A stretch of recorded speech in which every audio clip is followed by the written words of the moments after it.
എങ്ക പാത്താലും പൊതിച്ചോറ്. അപ്പോൾ പിന്നെ എൻ്റെ കൊതിച്ചുപാറുവിൻ്റെ കാര്യം പറയണ്ടല്ലോ. ഏതായാലും ക്രിസ്മസ് വെക്കേഷനൊക്കെ അല്ലേ, ഉള്ളതൊക്കെ ഇട്ട് അങ്ങ് ഉണ്ടാക്കി കൊടുക്കാമെന്ന് ഞാനും വിചാരിച്ചേ. അങ്ങനെ കിച്ചണിലോട്ട് ഇറങ്ങി ആദ്യം തന്നെ ചോറൊക്കെ വെച്ചിട്ടുണ്ട്. ഇന്നത്തെ മീൻ വന്നിട്ട് മാന്തളായിരുന്നു കേട്ടോ. മീൻ മുറിക്കുക എന്നുള്ളത് എന്നെ സംബന്ധിച്ച് വലിയൊരു ടാസ്ക്കാണ്. അപ്പോൾ ആദ്യം തന്നെ അതങ്ങ് മുറിച്ച് വെച്ചാൽ എന്തോ വലിയ പണി കഴിഞ്ഞ പോലെയാണ് കേട്ടോ. പിന്നെ ക്യാരറ്റൊക്കെ നന്നാക്കി എടുക്കുന്നുണ്ട്. അതൊക്കെ ഒന്ന് കുനുകുനാന്ന് അരിഞ്ഞെടുക്കാൻ വേണ്ടിയിട്ട്. കുനുകുനാ ഒന്നല്ല അരിയണ, നല്ല ചക്ക വലുപ്പത്തിലാണ് അരിഞ്ഞെടുക്കുന്നത് കേട്ടോ. എന്തായാലും ആദ്യം അതങ്ങ് ഉപ്പേരി വെക്കാമെന്ന് വിചാരിച്ച് അതിൻ്റെ ഇടയിൽ കൂടെയാണ് നമ്മുടെ ചോറൊക്കെ തളച്ചത്. പിന്നെ ഇതാ നേരെ ഈ റൈസ് കുക്കറിലോട്ട് അങ്ങ് മാറ്റി കൊടുത്തിട്ടുണ്ട്. ക്യാരറ്റ് തോരനെ റെഡിയാക്കാൻ വേണ്ടിയിട്ട് ഇതാ ഈ പാൻ ഇവിടെ വെച്ചിട്ടുണ്ട്. അത് ചൂടായി വന്നതിന് ശേഷം കടുകും കറിവേപ്പിലൊക്കെ ഇട്ട് പൊട്ടിച്ചെടുത്തിട്ടുണ്ട്.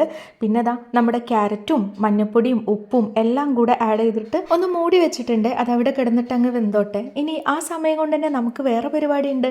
ഇത് അടുത്ത വീട്ടിലെ താത്താൻ്റെ കയ്യിൽ നിന്ന് എരന്ന് വാങ്ങിച്ചിട്ടുള്ള മുരിങ്ങയിലയാണ് കേട്ടോ. എരന്ന് വാങ്ങിക്കൊന്നും വേണ്ട, ജസ്റ്റ് ചോദിച്ചിട്ടുള്ളൂ. ഞാനൊരു പഞ്ചിന് വേണ്ടി പറഞ്ഞു എന്നുള്ളൂ. അപ്പോൾ അതൊക്കെ റെഡിയാക്കി എടുത്തു. അപ്പോൾ നമ്മുടെ കറി വന്നിട്ട് പരിപ്പും മുരിങ്ങയിലയും കറിയാണ്. സോ ഞാനിതാ പരിപ്പിലോട്ട് തക്കാളിയും പച്ചമുളകും ഒക്കെ ആഡ് ചെയ്ത് കൊടുക്കുന്നുണ്ട്.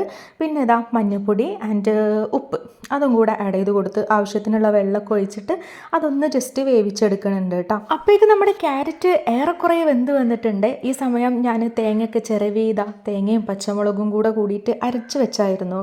അരക്കല്ല, ജസ്റ്റ് ഒന്ന് ചതച്ച് വെച്ചിട്ടുണ്ടായിരുന്നു. അപ്പോൾ അതും കൂടെ അതിനകത്തോട്ട് ആഡ് ചെയ്ത് കൊടുത്തിട്ടുണ്ട്. എന്നിട്ട് ഇതാ നന്നായിട്ട് തന്നെ ഇളക്കി യോജിപ്പിച്ച് മിക്സ് ആക്കിയിട്ട് വീണ്ടും മൂടി വെച്ചിട്ടുണ്ട്. പിന്നെ ഒരുപാട് ടൈമൊന്നും അതിൽ കിടക്കണ്ടല്ലോ. ഈ തേങ്ങ ഒരുപാട് വെന്താൽ ആ ഒരു ടേസ്റ്റ് പോകും. അങ്ങനെ ക്യാരറ്റ് തോരനൊക്കെ റെഡി ആയിട്ടുണ്ട് കേട്ടോ. ഇനി അടുത്ത പരിപാടി എന്ന് പറയുന്നത് നമ്മൾ നേരത്തെ ഇറക്കി വെച്ചതാണല്ലോ ഈ ചോറ്. ഏകദേശം 10-15 മിനിറ്റ് ആവും. എന്തായാലും നമ്മുടെ റേഷൻ അരി അല്ലേ, എളുപ്പമുണ്ടല്ലോ വെന്ത് കിട്ടാൻ. അപ്പോൾ അതൊക്കെ ഒന്ന് ഊറ്റിയെടുത്തിട്ടുണ്ട് കേട്ടോ. ഇനി അടുത്തതായിട്ട് നമ്മുടെ മീനൊക്കെ ഒന്ന് മസാല പുരട്ടിയെടുക്കണമല്ലോ. അപ്പോൾ അതിനായിട്ടുള്ള ഒരു അടിപൊളി മസാലയാണ് ഇവിടെ റെഡിയാക്കി വെക്കുന്നത്. മാന്തൾ ഫ്രൈ എന്ന് വെച്ചാൽ വീട്ടിലെല്ലാവർക്കും ഇഷ്ടമാണ്. അപ്പോൾ നമ്മൾ നേരത്തെ കഴുകി വൃത്തിയാക്കി വെച്ചായിരുന്നല്ലോ.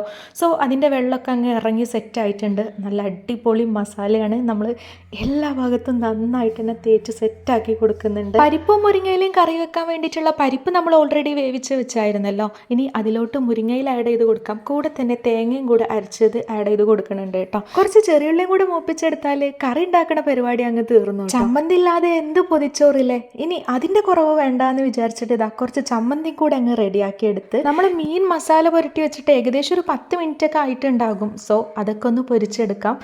കുറച്ച് കറിവേപ്പിലയും കൂടെ നമ്മൾ ആഡ് ചെയ്ത് കൊടുത്തിട്ടുണ്ട്. ഇത് മൊരിയുമ്പോൾ നല്ല സ്മെല്ലാണല്ലോ, അപ്പം തന്നെ ഫുഡൊക്കെ കഴിക്കാൻ തോന്നും.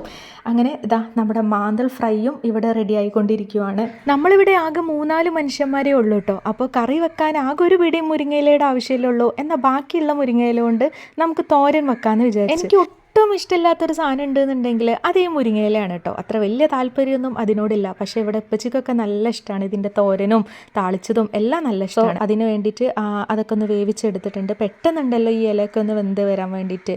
പിന്നെ അതിലോട്ടുള്ള തേങ്ങയും ചെറിയുള്ളിയും പച്ചമുളകൊക്കെ ചതച്ച് ഇതാ നന്നായിട്ട് സെറ്റ് ചെയ്ത് കൊടുക്കുന്നുണ്ട്. അതിൻ്റെ പരിപാടിയും പെട്ടെന്ന് തന്നെ അങ്ങ് തീരും. പൊതിച്ചോറിൽ ഒഴിച്ചുകൂടാൻ പറ്റാത്ത സംഭവം എന്താണെന്ന് ചോദിച്ചാൽ എനിക്ക് തോന്നുന്നു ഒന്ന് നമ്മുടെ ചമ്മന്തി, പിന്നെ അതാ അച്ചാറ്, ദെൻ ഈ ഒരു ഓംലെറ്റ്. ഞാൻ കണ്ടിട്ടുള്ള എല്ലാ വീഡിയോസിലും വേണമെങ്കിൽ ഈ 3 സംഭവം ഉണ്ട് എന്ന് തന്നെ പറയാം കേട്ടോ. അപ്പോൾ ഇനി അതിൻ്റെ ഒരു കുറവ് വേണ്ടാന്ന് വിചാരിച്ചിട്ട് നമ്മളിതാ മുട്ടയൊക്കെ പൊരിച്ചെടുക്കുന്നുണ്ട്. നമ്മുടെ വീട്ടിൽ അപ്പം ചൂടാനും മുട്ട വറുക്കാനൊക്കെ ഉള്ള ആയുധം എന്ന് പറയുന്നത് ഇതാ കത്തിയാണ്. അപ്പോൾ കത്തി കണ്ട് നിങ്ങൾ ഭയപ്പെടേണ്ടതില്ല. ഓൾമോസ്റ്റ് നമ്മുടെ എല്ലാ വിഭവങ്ങളും ആയ സ്ഥിതിക്ക് ഈ വാഴയിലയും കൂടെ വാട്ടിയെടുക്കാം. ഇതിൽ ഞാൻ ഒട്ടും എക്സ്പേർട്ട് അല്ല. എന്നെക്കൊണ്ട് കഴിയുമ്പോഴൊക്കെ ഞാൻ വാട്ടിയെടുക്കുന്നുണ്ട്. എനിക്കും നിഷുവിനും അനിയനും ഞങ്ങൾക്ക് 3 പേർക്കുള്ള പൊതി മാത്രമേ ഞാൻ റെഡിയാക്കുന്നുള്ളൂ. എൻ്റെ ഉപ്പച്ചിക്ക് പൊതിച്ചോറ് എന്ന് പറയുന്ന സാധനം ഇഷ്ടമല്ല. അതായത് എനിക്കതങ്ങ് പ്ലേറ്റിൽ അങ്ങ് തന്നാൽ മതി എന്ന് പറയും. എന്തിനാ പൊതിയുന്നതെന്നൊക്കെ ഉള്ള ഒരു ക്യാരക്ടറാണ് എൻ്റെ ഉപ്പയ്ക്ക്. സോ ഞാൻ ഉപ്പയ്ക്കുള്ള പൊതിച്ചോറ് റെഡിയാക്കുന്നില്ല കേട്ടോ. ഞങ്ങൾക്ക് 3 പേർക്കുള്ള ചോറാണ് റെഡിയാക്കുന്നത്. അപ്പോൾ നമ്മുടെ മുരിങ്ങയില തോരനും ചമ്മന്തിയും ക്യാരറ്റ് തോരനും മാന്തൾ പൊരിച്ചതും പിന്നെ ദാ നെല്ലിക്ക ഉപ്പിലിട്ടിട്ടുണ്ടായിരുന്നു. അപ്പോൾ അതും കൂടെ ആഡ് ചെയ്ത് കൊടുത്തിട്ടുണ്ട് കേട്ടോ. പിന്നെ നമ്മൾ കുറച്ച് മാങ്ങ അച്ചാറും കൂടെ ആഡ് ചെയ്ത് കൊടുക്കുന്നുണ്ട്. ദെൻ അതിനുശേഷം നമ്മൾ മുട്ട അതും കൂടെ ആഡ് ചെയ്ത് കൊടുക്കുന്നുണ്ട്. ഇതെല്ലാം കൂടെ കൂട്ടിയിട്ട് നമ്മൾ വാഴയിലേതാ പൊതിഞ്ഞെടുക്കുന്നുണ്ട്. കറി നമ്മൾ ഒഴിക്കലില്ല. ഞാൻ ചില വീഡിയോയിലൊക്കെ കറിയും കൂടെ ഒഴിക്കുന്നത് കണ്ടിട്ടുണ്ട്. അയ്യോ, കറി ഒഴിച്ചിട്ടുള്ള കാര്യം ആലോചിക്കാൻ വയ്യ. അറിയില്ല, നമുക്കത് ഇഷ്ടമില്ല കേട്ടോ. എന്തായാലും ഞാനതൊക്കെ പൊതിഞ്ഞ് എടുത്ത് സെറ്റാക്കി വെച്ചിട്ടുണ്ട്. പൊതിയാൻ ഞാൻ ഒട്ടും എക്സ്പേർട്ട് അല്ല. സോ എൻ്റെ പൊതിച്ചില് എന്തെങ്കിലുമൊക്കെ മിസ്റ്റേക്ക് ഉണ്ടെന്നുണ്ടെങ്കിൽ നിങ്ങളത് സഹിക്കുക, വേറെ ഓപ്ഷൻ ഇല്ല. കാരണം ഇവിടെ ഇപ്പച്ചിയും അനിയനൊക്കെ പണിക്ക് പോയിട്ടുണ്ട്. അപ്പോൾ ഞാനല്ലാണ്ട് ഇവിടെ വേറെ ആരും പൊതിയാനില്ല. എന്തായാലും എന്നെക്കൊണ്ട് കഴിയും പോലൊക്കെ പൊതിഞ്ഞ് വെച്ചിട്ടുണ്ട് കേട്ടോ. അനിയൻ വന്നപ്പോൾ അവനുള്ളത് കൊടുത്തു കേട്ടോ. അവന് കഴിക്കണതൊക്കെ ഇതിൽ ഇൻക്ലൂഡ് ചെയ്ത എൻ്റെ പൊന്നോ അന്നായിരിക്കും എൻ്റെ അവസാനം എന്ന് വേണമെങ്കിൽ പറയാം. നിഷുക്കുട്ടി ഇതാ കുളിച്ച് സുന്ദരി കുട്ടിയായിട്ട് വന്നിട്ടുണ്ട്. അവൾ റെഡിയാണ്. എക്സ്പ്രഷൻ നോക്കണ്ട, ഇത് 5 പൈസയ്ക്ക് ഇല്ലെങ്കിലും എക്സ്പ്രഷൻ്റെ കാര്യത്തിൽ ഒരു കുറവുണ്ടാവില്ല കേട്ടോ. അവൾ പാവാട്ടോ. ഞാൻ എന്തുണ്ടാക്കി കൊടുത്താലും മിണ്ടാണ്ട് അങ്ങ് ഇരുന്ന് കഴിച്ചോളും. അപ്പോൾ കുറേ ദിവസമായി പൊതിച്ചോറ് എന്നും പറഞ്ഞ് എൻ്റെ പിന്നാലെ കൂടാൻ തുടങ്ങിയിട്ട് പ്രീ പ്ലാൻഡ് ആയിട്ട് എന്തായാലും ഉണ്ടാക്കി കൊടുക്കൂല. സോ ഉള്ളതൊക്കെ അങ്ങ് വെച്ച് തട്ടിക്കൂട്ടി ഉണ്ടാക്കി കൊടുക്കാമെന്ന് വിചാരിച്ചു. അവൾ ഹാപ്പിയാണ്. ആ ഫേസ് കണ്ടപ്പോൾ തന്നെ എനിക്ക് ഒരുപാട് സന്തോഷമായിട്ടുണ്ട്. അതെന്താണെന്ന് വെച്ചാൽ എൻ്റെ ധൃതി പിടിച്ചിട്ടുള്ള ഈ ലൈഫിനോട് അഡ്ജസ്റ്റ് ചെയ്യുന്ന ഒരു കുട്ടീനെ തന്നെയാണ് എനിക്ക് പഠിച്ചോൻ തന്നിട്ടുള്ളത് കേട്ടോ.